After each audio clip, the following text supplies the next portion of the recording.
He's our current #1 seed. He doesn't come out to Xanadu a lot. I dragged him here today, and he's coming off a 2-0 win against Swag Apocalypse. So. Fortune's here today? No, Pay. Oh, Pay's here. Yeah. Oh, he 2-0'd Swag. That's actually pretty good. Pretty strong start. He told me he's looking rusty. I disagree. I think every player thinks that all the time. Of course. Everybody thinks they're playing terribly, especially when they're winning. Yeah, it's hard to stay warmed up, you know? So it looks like we have Pay or Patrick is the blue Marth, and Crescent Monkey is black Marth. Correct? Looks about right. Well, Crescent Monkey is a player I'm more familiar with. Very, very talented Marth. Yeah, absolutely. Ooh, big tipper.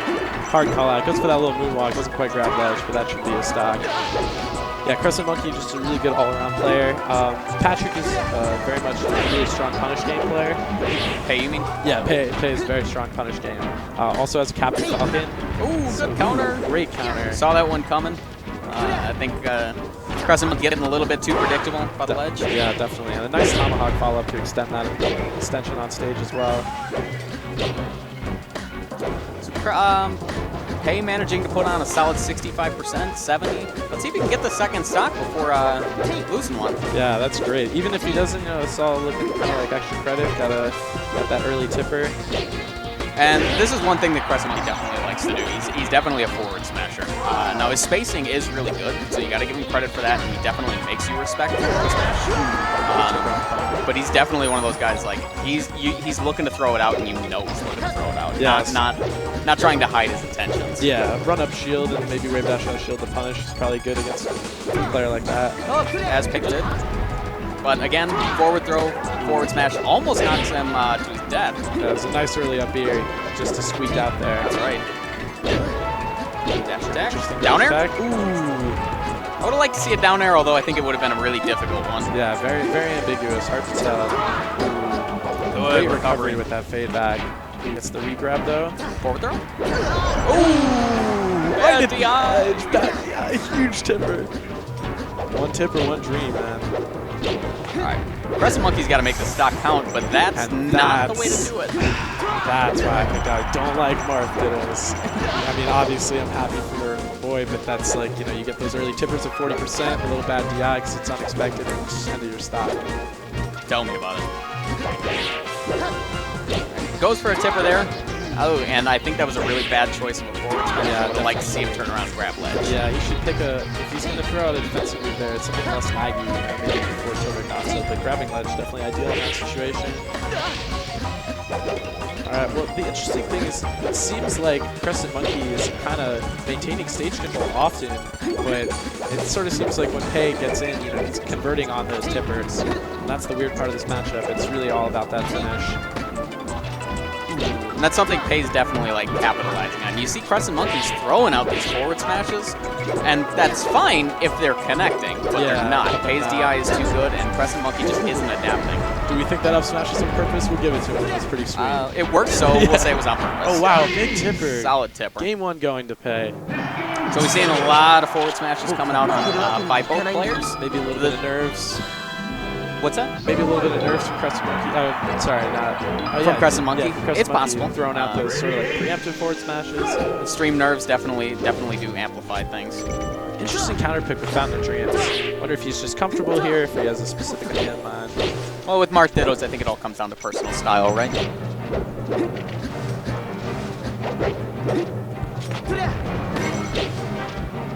And I think just with any Ditto in general, there's really no stage that's going to give you a solid advantage over your opponent. Yeah.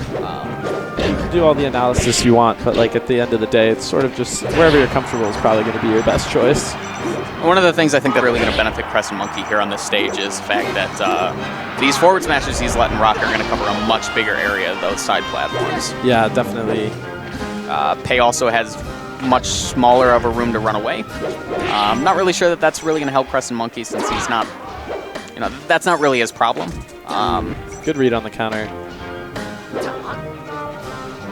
Oh, that's sick. A bit of melee ballet for the fans. That was perfectly synchronized. I could not have gotten better. Yeah, that was pretty crazy. That's sort of one of those who bites first kind of moments. And you can see both players are laughing, they were smiling. It's like, I don't want to do it. Yeah, that's the beauty of Xanadu, man. We're all having a good time out here. Ooh, interesting. All right. Oh, another counter. He's not getting as much mileage off of those anymore. It seems like Crescent Monkey's a little more aware of them. Ooh, a bit too low. I'm also not a huge fan of these forward smash head guards by Crescent. I agree. Given the angle that Marth recovers at, that's really only going to hit him if they're going way too high. But also, given that that forward smash is such a threat, what Marth is going to try to go high? So they're almost always going to sweet spot it. Yeah. Yeah, the Marth sweet spot, not too difficult. Ooh. See, perfect example Case in point. right there. Thank you. Much appreciated. Commentator's curse. Blessing. Commentator something. Commentator call out. Yeah. Just go with that. Oh, Ooh, great tech. A second tech. Ooh. 2 in a row is good. Third time is not the charm. For any of you watching out there and maybe curious why he just stuck at the ledge and fell down, if you already have the muscle memory in there to tech at the ledge, just hold down Y or X or whatever button you use to jump and you'll automatically do a wall jump off your tech. With Marth, you also have to back air in order to turn yourself back around. Otherwise, you're stuck doing a slow side B, and that's not great. There you go. Like There's that. Hey, Robo. What a god. Robo the Prophet. But yeah, that's how you do it. You hold down the jump button as you tech, and then you get an automatic wall tech. Dropping knowledge. I did not know that. I'm definitely going to download that one. Glad I could help. Pace got a solid stock lead. In a matchup like Marth did as they always say, stock's not a lead, but one big twerk can always turn around, but he's definitely looks like he's got control of this match. I gotta say, Pace looking really, really nice in this last 2 games. Yeah, he's definitely a hidden boss around these area.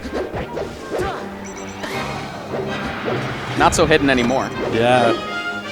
On blast for the world to see. Oh, there's the big tipper. All right, much more even than it was a second ago. Only 58% comeback is very doable. Ooh, down tilt. Not like that. Controlling that stage, and that is going to be it. And a 2-0 for Pei. Big win for Johns Hopkins.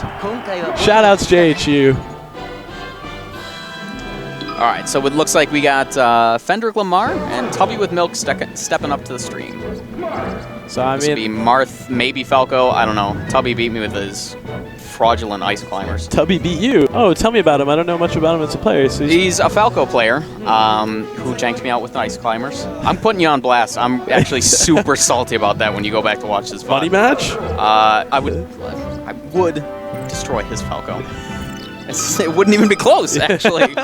Actually, I shouldn't say that because I ended up counterpicking his Falco with Puff the next game, who I've been working on because I really, really don't like the Falco Ditto. Yeah, I feel you. It's very, it's always nerve-wracking. If you're the worst player, you feel like you're just going to get dominated. If you're the better player, you feel like you could always lose.